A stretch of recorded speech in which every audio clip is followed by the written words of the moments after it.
Terminal 1 de Charles de Gaulle, reprise des essais hivernaux et pour cette saison 2025. Et là, on fait un essai très important puisque en fait, on se rend en Chine pour visiter l'usine Zontes du groupe Taiyo et puis aussi essayer quelques motos. Ça promet, mais ça va être un voyage très très long.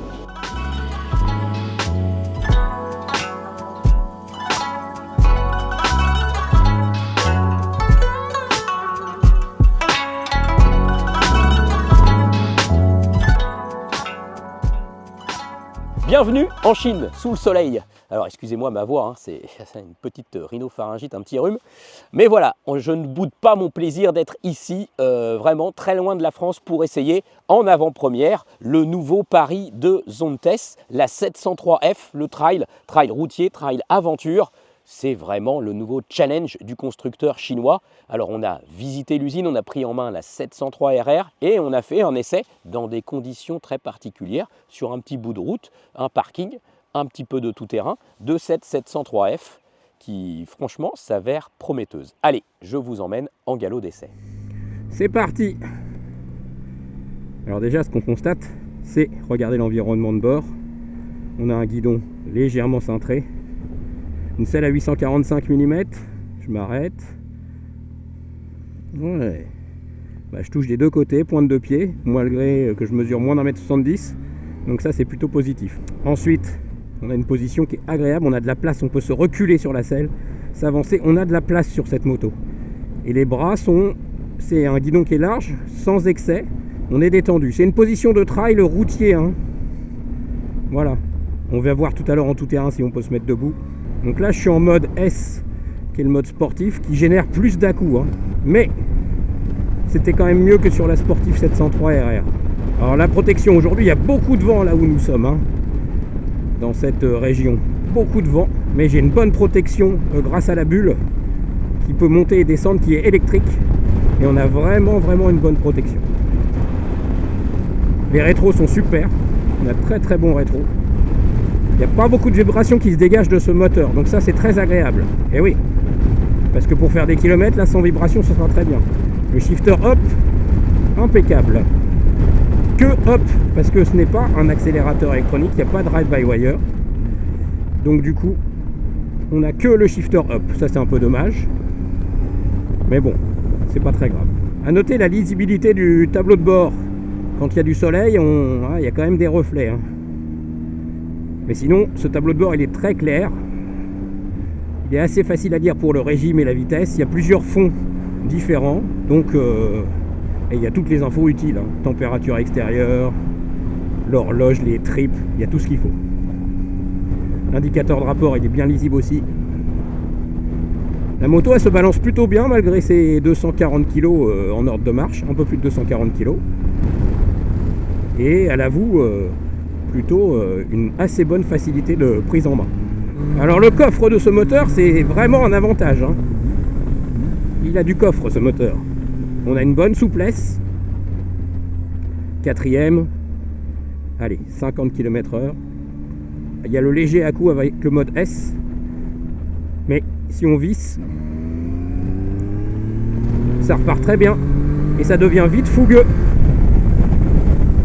C'est moins fougueux que la sportive parce que ce moteur il prend moins de tours, hein. Vous voyez la zone rouge, hein, elle est fixée à 9000 tours. Mais on a bien assez de coffre sur la route, il n'y a pas de problème.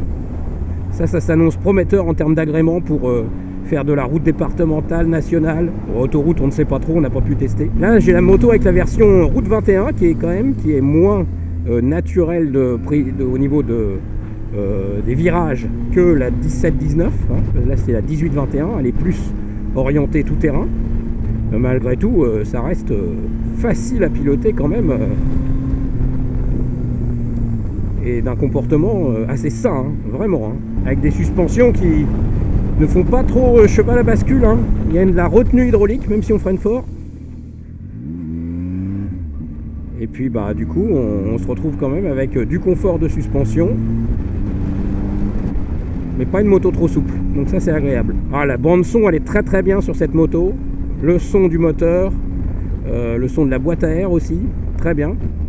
Tiens, je vais changer de mode, j'ai mis le mode E qui est plus souple. Et ça, le mode E, ça permet d'avoir un peu plus d'agrément, parce que le moteur va faire un peu moins d'à-coups à la réouverture des gaz. Alors l'injection est confiée à Delphi. Ce moteur, franchement, il présente comme ça, pour cette prise en main, beaucoup d'agrément. Donc on peut penser que ce sera très bien sur la route. Ça va être vraisemblablement une bonne bête à rouler, cette moto, je pense. Attention, elle me fait penser plus à un trail routier et à un trail touring. C'est-à-dire qu'on sent que c'est pas une moto faite pour le sport en termes de châssis, c'est assez confort, voilà. C'est pas une moto avec laquelle on va faire peut-être une conduite très sportive. On va avoir une conduite très sportive. On va faire du tourisme dynamique plutôt. Voilà. Mais ça lui convient très bien. Tiens, allez. Là, on va aller faire le petit tour en tout terrain. Alors la position debout, elle est très correcte en fait. Alors les grands, ils ont trouvé le guidon était un peu bas. Mais moi je mesure moins d'1m70 et j'ai pas du tout de problème au niveau de la position debout. Donc là ça glisse beaucoup, c'est de la terre très sèche, la poussière. Les Anaki, ils ne demandent qu'à glisser. Elle se pilote bien, elle se manie bien malgré les 240 kg. Il n'y a pas de problème. Alors le traction control, bien sûr, on peut l'enlever. Pour le pilotage en tout terrain, ça peut être conseillé. Si on veut faire de la rando en tout terrain, en tout chemin, on va dire, ce sera praticable avec cette moto. C'est tout à fait envisageable. Le freinage, il est plutôt facile à doser en tout terrain, en tout chemin. Le bruit du 3 cylindres, c'est quand même sympa. C'est un bon choix d'avoir fait un 3 cylindres. C'est malin. Ah non, c'est sûr.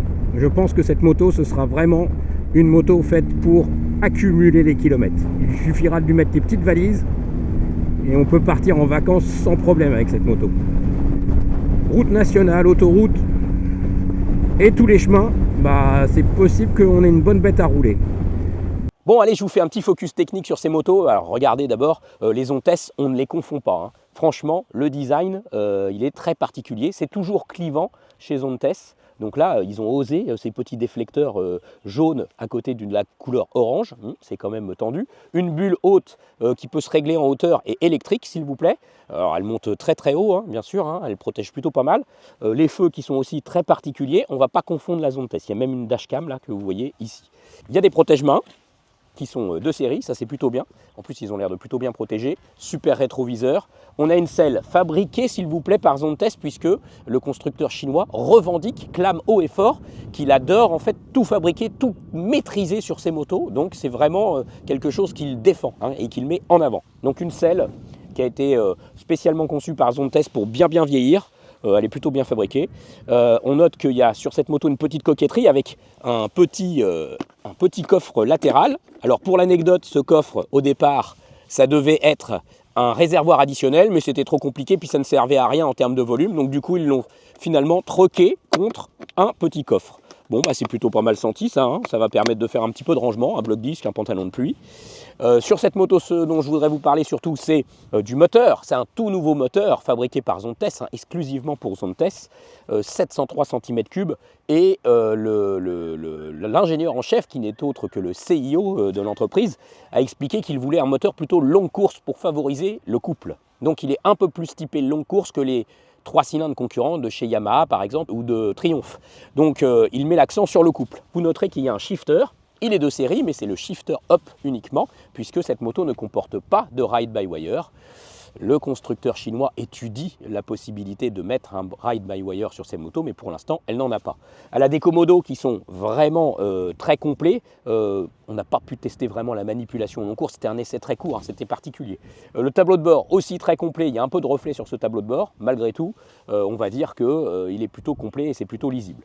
Bon, grosso modo, la présentation de la moto, et puis on va dire sa finition, avec ses jantes à rayon tangentiel, montées dans pneus tubeless, l'ensemble, c'est plutôt pas mal, ça respire plutôt la bonne qualité, surtout au prix où elle est vendue. Bon, c'est le moment de conclure. Alors, une conclusion. Comment je peux vous faire une conclusion en ayant fait, je ne sais pas, 50, 70 km, j'en sais rien.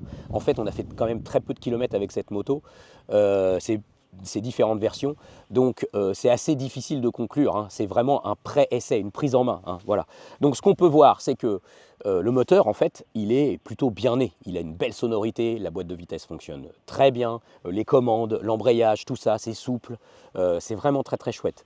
On a un à-coup à l'accélérateur en mode S qui s'atténue en mode E. Voilà, mais c'est vrai que le calibrage de l'injection, ça pose souvent problème aux constructeurs chinois. Finalement, c'est quelque chose de très pointu que maîtrisent les constructeurs institutionnels japonais ou les Européens. Mais pour les Chinois, c'est toujours un petit problème. Bon, là, c'est plutôt pas mal, mais il y a quand même cet à-coup en mode S. Mais le moteur, finalement, on voit qu'il a de l'agrément, hein. On voit qu'il a du couple, et on voit qu'il a de la rondeur, de la souplesse. Il rappelle un peu l'ancien bloc Triumph 675. Bref, c'est que des qualités tout ça. Donc il y a très très peu de choses pour que ça devienne un très très bon moteur. Confort, tenue de route, freinage, pour ce qu'on en a pu voir, même si le freinage était un peu spongieux d'une moto à l'autre, donc inégal, malgré tout, on sent que c'est une moto qui est vraiment bien conçue pour avaler de la borne. Moi, je la vois plus comme une sorte de super Versys 650, mais en version 3 cylindres.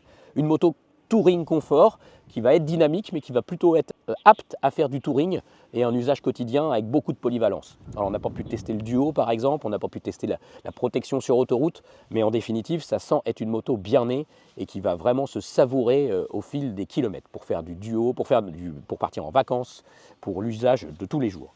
Voilà, évidemment il faudra compléter cet essai par un essai en France et puis avec beaucoup plus de kilomètres, ce sera beaucoup plus révélateur. Je vous termine cet essai par les prix. Alors en fait ça va s'échelonner entre 8 000, 9 000 et 10 000 euros suivant les versions, suivant si elles seront équipées d'origine de valise ou pas. Pour l'instant les prix ne sont pas définitifs, ça devrait arriver. Bon, en tout cas, le nouveau Paris de Zontes 703F, il s'avère vraiment très intéressant. Allez, à bientôt.